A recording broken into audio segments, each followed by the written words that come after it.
Welcome 2025. 5 bold trends that will redefine your new year ahead. It's by, this total expert in, well, everything, really. Sounds right up our alley. Fashion, entertainment, culture, you name it. Nice. And get this, they're making some seriously interesting predictions based on, what's happening in culture right now. I love a good prediction. So yeah, think of this deep dive as a little cultural trend spotting expedition. What's on the horizon for 2025 I'm ready to dive in. and beyond. What's so cool about this piece is how it connects all these seemingly random things happening, events, ideas, and it all comes together to paint this bigger picture of where we're headed as a culture. That's exactly it. It's not just about what's trendy. Yeah. It's about understanding why these trends are popping up and what they say about how our values are changing. Yes. And that first trend they highlight is the era of the outspoken individual. Okay. And it's remember when it was just those few really loud voices Yeah. leading the charge on things? Yeah, I see that. Now it feels like everyone's embracing this super open, authentic way of being. That's true. Talking about stuff that used to be totally off limits. Oh, for sure. And I think a big part of that is those, perfectly polished personas we used to see everywhere. Oh, yeah. They're starting to feel fake. Totally. Especially for Gen Z. Oh, 100%. They're and they've grown up with social media, right? They can spot a phony a mile away. Mm-hmm. So yeah, authenticity is key for them. They're looking for realness, vulnerability, that human stuff. Makes sense. And the article brought up Jennifer Aniston being open about her IVF journey. Oh, interesting example. And it made me think, a few years ago, that would have been huge news. Totally. Front page news. Now it almost feels expected for, celebrities to share their struggles, their behind the scenes, the messy parts of life. Real stuff. Exactly. It's we're pulling back the curtain and seeing that they're just like us. Yeah, I see that. It's almost leveling the playing field a little bit. Right. Celebrities aren't these untouchable figures on pedestals anymore. Yeah. They're more relatable, more human, Yeah. Which makes you wonder, how's that going to change our relationship with celebrity culture in the long run? Wow, yeah. That's a big question. It is. And it's not just about, personal struggles either, this openness. Oh, absolutely. The piece talks about everything from Drake's very public feuds in the music industry to, get this, the fact that we're now openly talking about UFOs. Wow. Wild, right? It is kind of wild. Things that would have been totally dismissed or ridiculed before are now, front page news. It's crazy. It does make you wonder, is this all a good thing? Is this openness leading to more honesty, or is it just more noise? That's a good question. What does it mean for brands trying to, navigate this new landscape? Right. Silence isn't an option anymore. Oh, no. They have to be part of the conversation. Yeah. But how? That is a great point because consumers, especially younger generations, expect brands to, be transparent, take a stand, reflect the values of authenticity that they are embracing. Right. It's they're holding brands to a higher standard now. Totally. And the piece argues that brands who try to, cling to those old, carefully controlled PR narratives, they're going to get left behind. It's about engaging in real conversations, being open to feedback, even admitting when you mess up. You have to. Yeah, which actually leads perfectly into the next trend. Yes. Tackling ageism. Right. This one really hit home for me. It's not just about, fairness or representation. Yeah. It's about completely redefining how we view beauty, relevance, and relationships. Totally. Across all ages. It's about shattering those ingrained assumptions Yeah. that tell us what's appropriate for someone at a certain age. We're seeing it everywhere. Yeah. From Madonna rocking the pop world at 66 Amazing. to movies like Baby Girl flipping the script on traditional age gaps in relationships. Right. Madonna at 66, still headlining tours, releasing music. It's incredible. And speaking of flipping the script, I thought the comparison to South Korea's age reckoning shift was really insightful. Oh, yeah, that's an interesting one. They're actually changing how they calculate age. Wow. To better reflect modern life. I didn't know that. Even long-held traditions are evolving. Yeah. To meet modern needs. That's so interesting. It highlights how, culture isn't static. It's constantly changing. It's adapting. And this movement toward challenging ageism. It's part of that evolution. So true. Yeah. But the baby girl example, that one made me stop and think, because it features a woman in her 40s dating a guy in his 20s. Okay. Which, like, we don't usually see. Why are some age gaps more accepted than others? Good question. What makes us uncomfortable? Yeah. It's pushing us to examine our own biases. Totally. It challenges our assumptions about relationships, what's normal. And for brands, there's a huge opportunity here. I bet. Like, to champion diversity and really resonate with those Gen Z values we keep talking about. Right, right. Because if we connect this back to the idea of, like, the outspoken individual, Gen Z is demanding that brands reflect, the full spectrum of human experience, including age. It's about representation. They want to see themselves represented in the brands they support. For sure. And they want to see brands, like, actively working to dismantle harmful stereotypes. Absolutely. And that brings us to, like, an even more complex topic. Okay. Morality and rule breaking. Right. What happens when the lines get blurry? Right. The source points out that, like, we're in this world now where things just aren't black and white anymore, morally speaking. Yeah. And honestly, some of their examples made me really uncomfortable. Oh, I see. Yeah.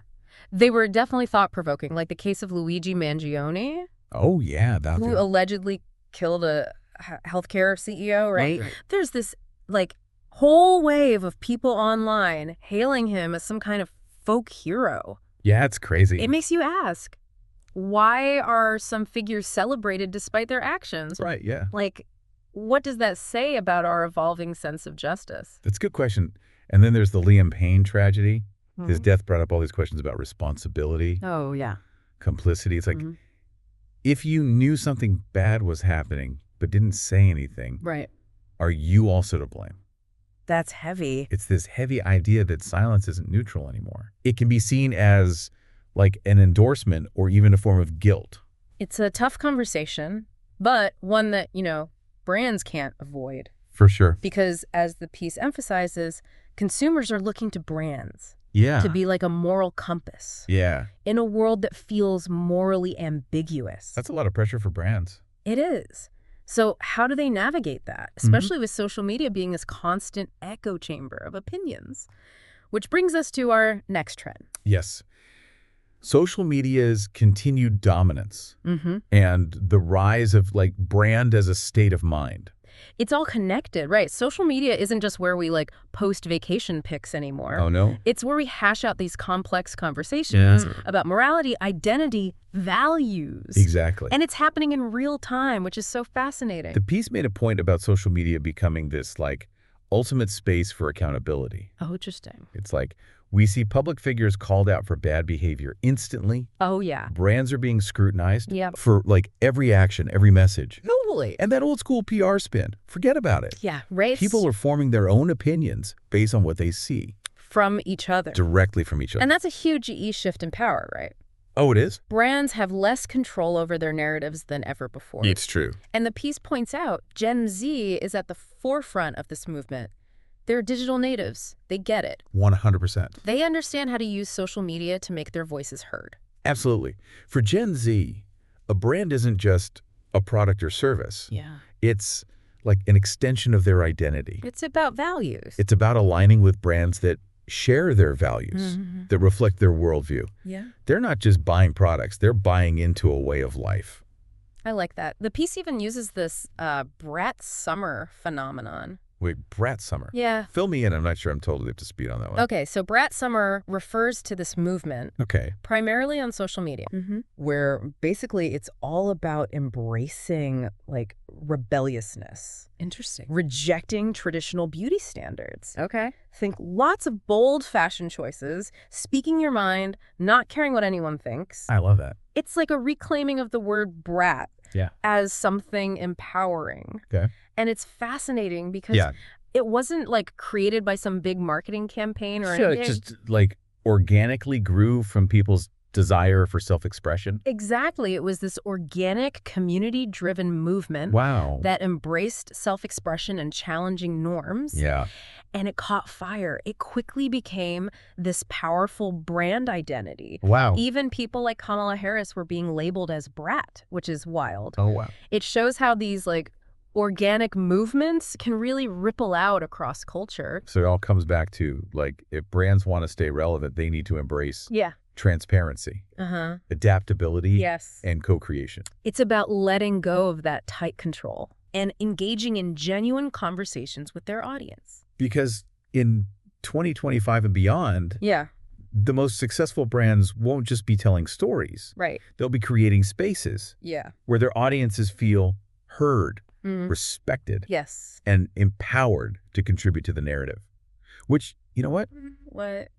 This segues perfectly into our final trend for today. Oh, perfect. I love a good segue. What is it? Remixing and reimagining. Oh, interesting. It seems like everywhere you look, people are revisiting and reinterpreting like established ideas. Yeah, I see that. Whether it's music, art, even leadership styles. It speaks to a willingness to experiment. Right. To challenge those traditional notions. Yeah. And to, like, breathe new life into the familiar. And it's not just about nostalgia. Right. It's about recognizing that growth often involves looking back and reevaluating what we thought we knew. The source gives some great examples, like the potential for an Oasis reunion. Oh, wow. It's not just like reliving the 90s. Right.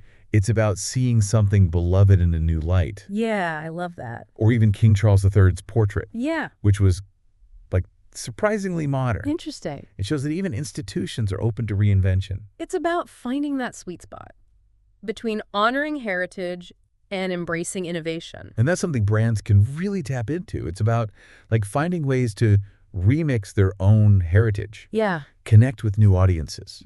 Offer fresh perspectives on what they have to offer. Because in a world that's constantly evolving, the ability to adapt and reimagine. Yes. Crucial for staying relevant, engaging. It's about embracing change, not fearing it. So well said. And I think that's a perfect place to pause for now. Okay. We've covered so much ground, but there's even more to unpack. Can't wait. We'll be back with part 2 of this deep dive, where we'll explore the implications of these trends. Sounds good. Delve deeper into specific examples. And consider what it all means for you. Don't go anywhere. We'll be right back. Welcome back. My head's spinning a little bit. I don't know about you. I know, right? After all those trends. A lot. It is a lot to take in. But it's so fascinating how, like, all these seemingly, separate trends are actually kind of intertwined. They are. Like influencing and amplifying each other. Totally. It's like they're creating this, like, cultural momentum. Yes. That's pushing us towards something new, It's exciting. And it's not just about, like, passively observing these trends, is it? No, definitely not. It's about, like, figuring out how they apply to, like, our own lives. Exactly. Like, how can this actually, like, shape our thinking and actions? Right. So let's dive a little deeper into some of those specific examples let's do it. from earlier. Okay. Like, I'm especially intrigued by this idea of brands as states of mind. Okay. What does that, like, actually look like in the real world? Yeah. Well, think back to the Brat Summer movement. Oh, yeah. Remember how we were talking about that? Yeah. Like, it wasn't cooked up in a boardroom. Right. Or, like, by some fancy ad agency. Yeah. It came from, like, a shared feeling, this desire for empowerment and self-expression, mainly among women, right? Yeah. And because it resonated so deeply with that audience, it caught on like wildfire. It did. It became this powerful identifier. So it's about tapping into something like authentic. Yes. Something that like already exists within a community. Exactly. And it's understanding that like Gen Z especially. Right. They're not just buying products. Yeah. They're buying into a worldview, a set of values that aligns with their own. They want to see themselves like reflected. Yes. In those brands. Exactly. They're looking for brands that reflect who they are and what they believe in. Which means brands need to be much more. Yes. Than just sellers of goods and services. Totally. It's not just about the product anymore. It's not. They need to be like storytellers, community builders, facilitators of these like shared experiences. Right. Creating spaces where their audiences feel seen, heard, valued, not just like talked at. It's almost like brands need to become like cultural anthropologists. I love that. Right. Yeah, like constantly observing, adapting to the evolving values and desires of their audiences. That's a great way to put it. Because it's not just about, keeping up with trends. It's about like anticipating them, Understanding what's driving them, being flexible enough to evolve alongside them. Okay, so let's switch gears a bit. Okay. And talk about ageism. Yeah, let's do it. I'm still thinking about Madonna. Oh, yeah, she's a great example. Continuing to, like, push boundaries in the music industry. At 66. It's amazing. It's like she's single-handedly rewriting the rules of what a pop star should be. Totally. And it speaks to this, like, broader movement of redefining beauty and relevance across all ages.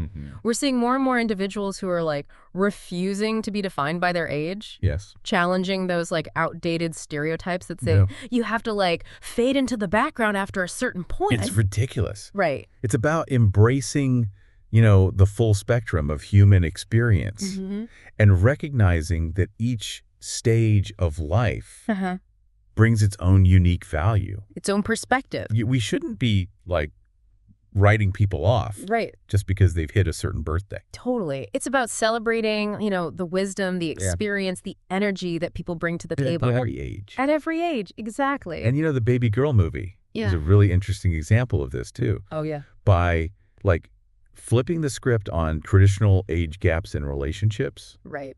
It forces us to, like, confront our own biases and question, you know, why certain relationships are deemed acceptable while others are, like, stigmatized.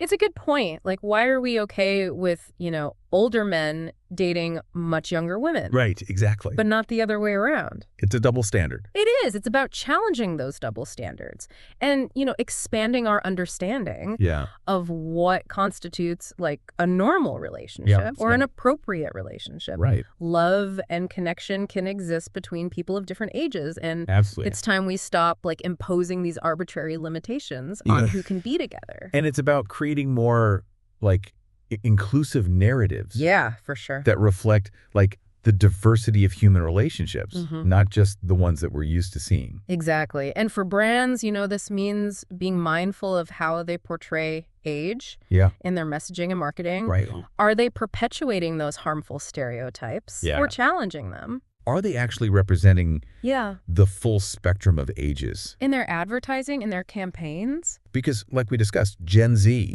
is especially attuned to these issues. They are. Of representation, authenticity. They're quick to call out brands that fall short.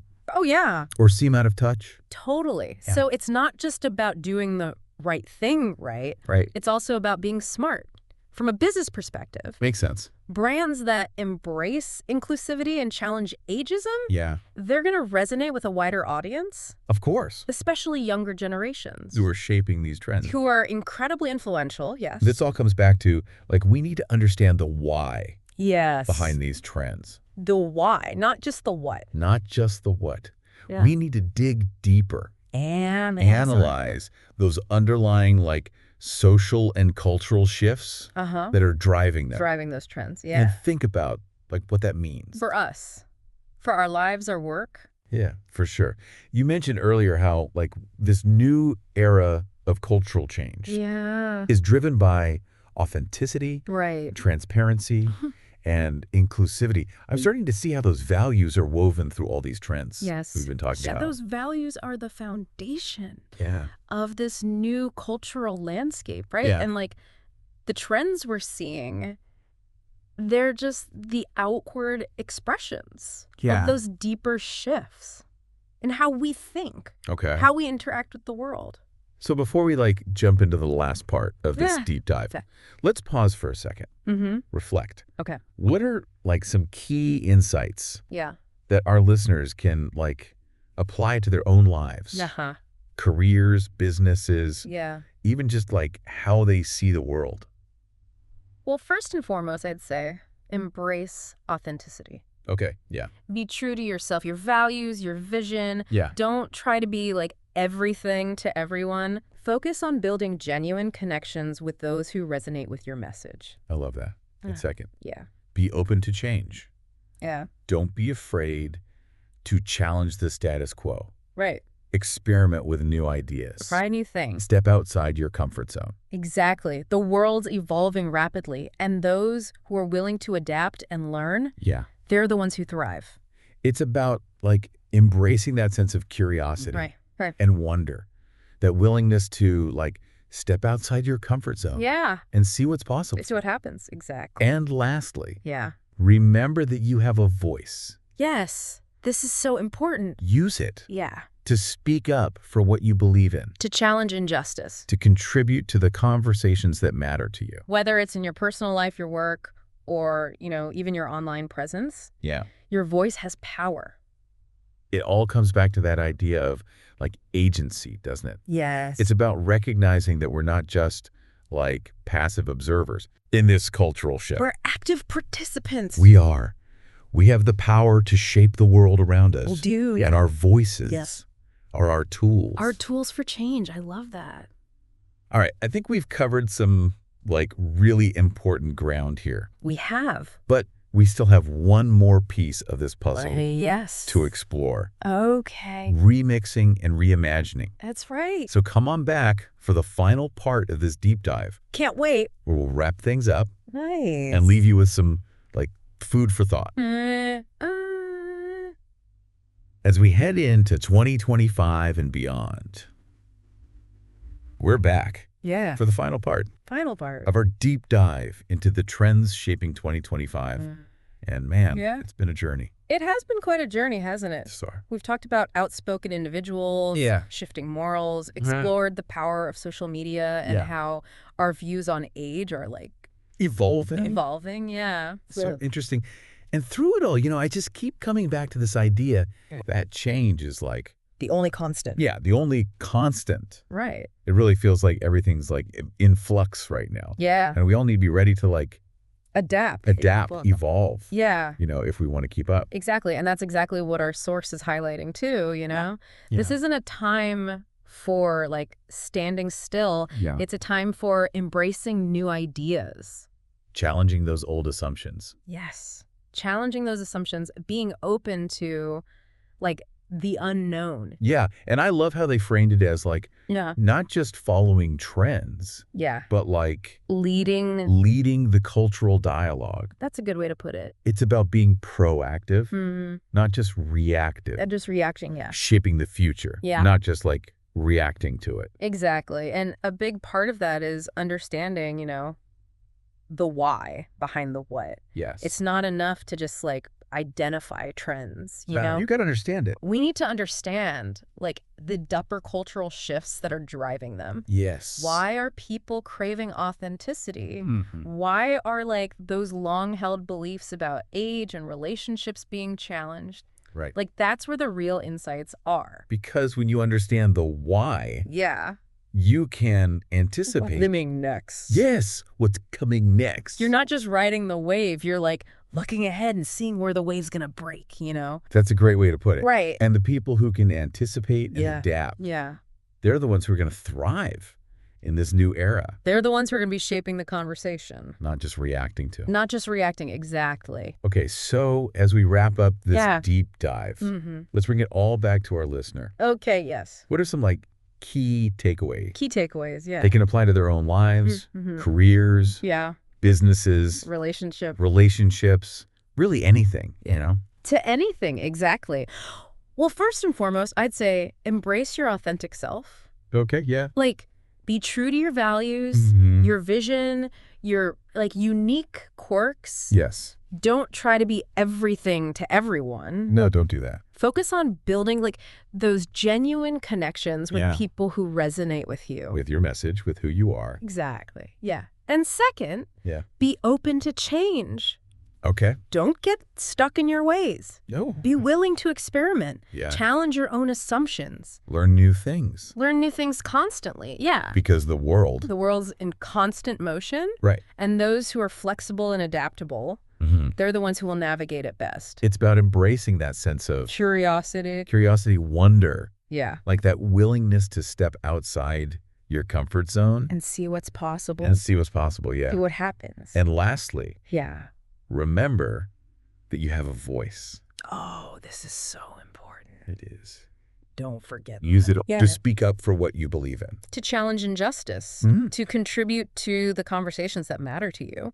Whether it's, in your personal life, in your work, online, wherever. Anywhere. Your voice has power.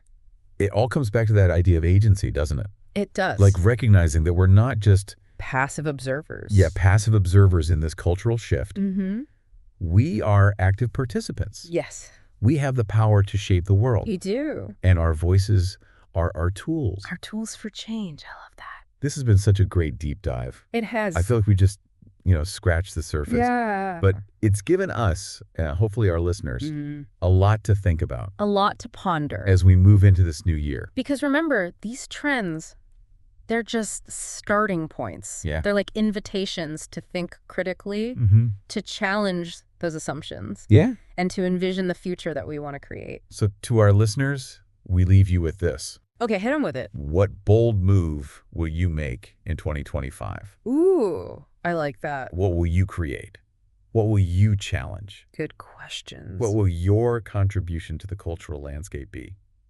The future is waiting. It really is. And you have a hand in creating it. Until next time. Yeah. Keep exploring. Keep questioning. Keep those conversations going. We'll see you then.